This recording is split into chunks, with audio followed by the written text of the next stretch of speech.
Hi guys, and welcome back to my channel. Today I'm introducing yet another eyeshadow product pan. I am crazy. I don't know why I'm doing this, but I just thought, like, why not? Why not choose another project? This is one that's going to help me a lot when it comes to my goals for the year, which is using every single eyeshadow in my collection. And I'm kind of doing something like this unofficially anyway.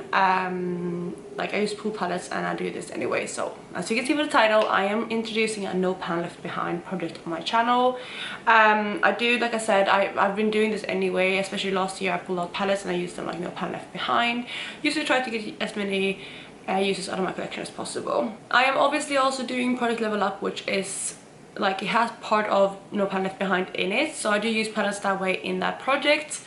But I thought I would just introduce another project on my channel so you can follow along me using my palettes. So this project is going to be very low-key, very casual, no, like, I'm not going to update, I don't know if I'm going to update every month or every other month. I'm just going to see when I have progress and update then, because I'm mainly going to focus on other projects like my product level up, pan eyeshadows and pan palette. Those are going to be my main project. This is just going to be like a bit of a side hustle to help me get use out of the eyeshadow palettes that I'm not panning. So I have chosen 3 palettes to introduce today, and my goal, like I said, with these are going to be to use them no pan left behind.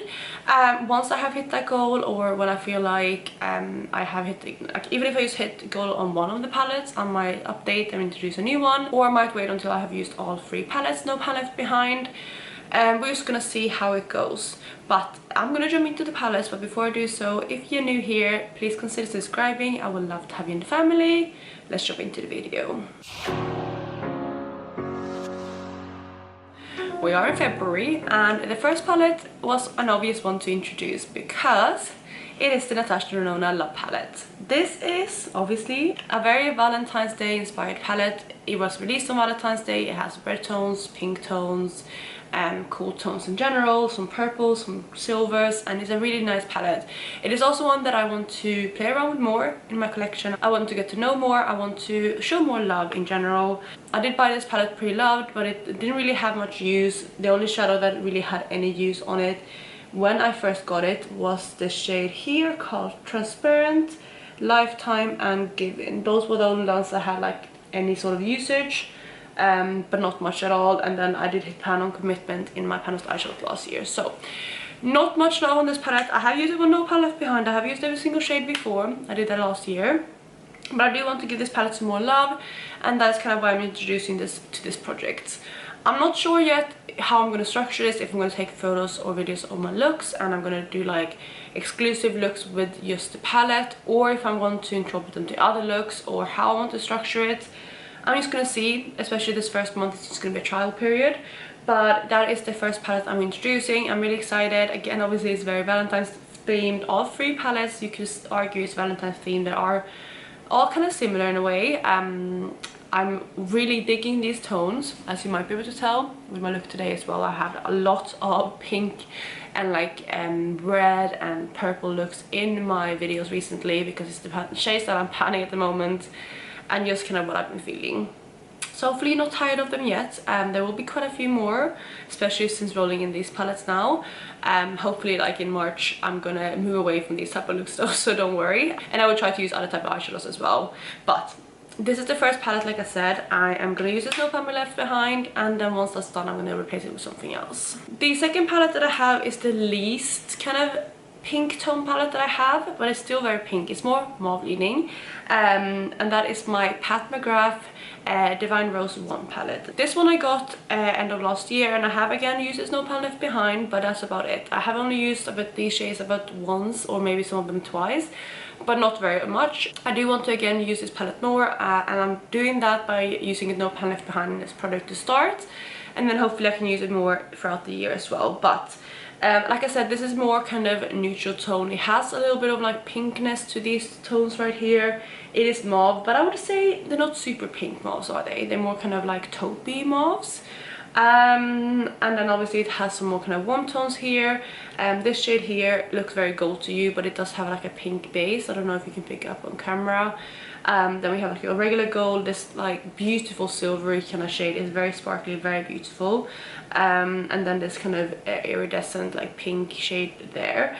Yeah, I'm very excited to play around with this more. I'm gonna try to do, I think at least I look with this one on its own just to see how I do, and then maybe incorporate some of the other shades in other projects. I might use these shades more than once. Again, I just want to get more use out of my palettes in general, so if I use more palettes, like if I use palettes more than once, that's absolutely fine. I'm not gonna kind of, you know, stick to tracking usage on these. I'm just gonna mark if I've used a shade or not. So it's not going to be a project where I'm going to say like, oh, I used this shade 5 times, this one 2 twice, this one once. You know, I'm just going to say I've used every shade in this palette, or I have these left to use. It's not going to be a tracking project in that sense. And for that I have my product level up, I have my panel eyeshadows, things like that. I just want to use more of my palettes, so that is the second one I'm introducing. Then the third palette that I'm introducing is another one that I really do want to use now because it's more of a winter palette for me, and I love this palette. I talk about it all the time that I love this palette, and you probably might already know what it is, and that is my Rose Quartz palette from Huda Beauty. I've spoken about this a lot recently, but this is what this palette looks like. It has, again, pink tones. It does have a few more, again, mauve tones, but these mauves I would say are definitely more pink leaning rather than the Divine Rose, which are more like, again, taupey, even more like almost burgundy undertones to them.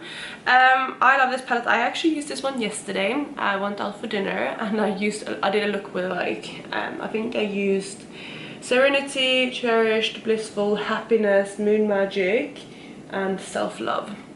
So quite a few shades. But I still want to introduce this to this project. I'm going to try to use those shades again. But again, since it's still not a tracking project and I have already ticked those out in my spreadsheet, if I don't use every single one of those again, it's not the end of the world, but I will try to do so. Because I love this palette and I want to definitely make it look more loved. I have reached for this one a few times last year, but it doesn't look that well loved, does it? So I do want to get some more dips in here, just make it look used, because I adore this palette. And you already know that if you follow my channel, because I've been ranting about this palette a lot recently. But I think it's such high quality. I love the tones in here. Again, I'm very into these kind of pink romantic tones at the moment, and this is just a beautiful, beautiful palette. So I'm excited to play around with this one more. But that is the third and final palette that I'm introducing. So we have this one, we have my Pat McGrath palette, and we have my Love palette from Natasha Denona. These three will be the starting point. I think I'm going to try to have 3 palettes going at any point in time in this project. I'm not going to try to overwhelm myself. And again, I don't know if I'm going to update it monthly. I'm just going to see how it goes now in the beginning. And it's not going to be like a set update. For all my other projects, I update monthly. But with this one, it's just going to be when I have enough progress, I'll add it into my schedule kind of thing. Yeah, so that basically is for this project. My end goal is obviously to use every single eyeshadow palette in my collection No Pan Left Behind this year. It doesn't have to be through this project. If I use the No Pan Left Behind in like my product level up or just on my free time, that's absolutely fine. But hopefully this project will help with that goal. So that is it for today, you guys. I really hope you enjoyed this video, and if you did, please go ahead and give it a thumbs up, and otherwise I will catch you in my next one. Bye guys.